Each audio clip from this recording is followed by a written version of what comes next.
Hello and welcome to Math Lessons with Linda. Today's topic is how to solve a linear trig equation. And our first equation today is 2 cosine theta equals 1. What makes this a linear trig equation is that the exponent on the trig function is a 1, just like it would be for a linear function if we were doing lines.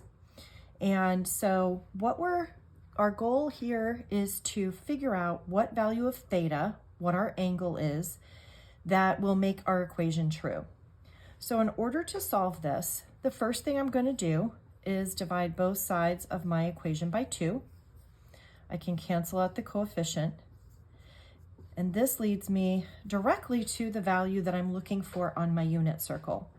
You can either choose to memorize the first quadrant of the unit circle, or if you have a calculator that does trig functions, you would enter this. To find the angle or the theta for our value, we actually need to take the inverse cosine. So there is a button on your calculator that looks like this.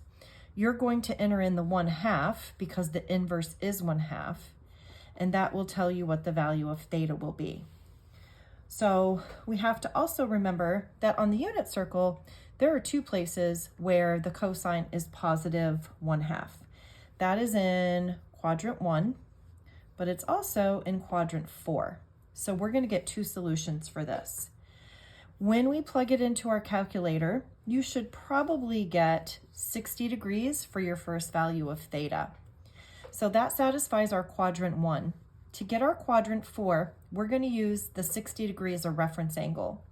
So to get into quadrant 4, I would do 360 minus 60 degrees.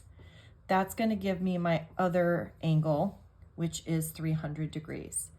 If you go back on your calculator and you take the cosine of 60 and the cosine of 300 degrees, you should get a positive 1/2 for each of those. Okay, let's try one more. That's a linear trig function. So this one is 4 tangent theta equals 3 plus the tangent of theta. So now I can tell I've got the same trig function, but it's on both sides of my equations. So the first thing I'm going to do is consolidate all of the tangent on one side of my equation. So I'm going to subtract away here. I have a 3 left, and if I have 4 tan theta minus a 1 tan theta, that's 3 tan theta. Divide by 3, so I get a 1 over here, and over here I get just tan theta. So from here, again, if you've memorized the unit circle, that's great.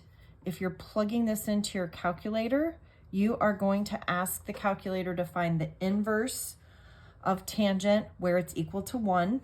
That will give you your theta.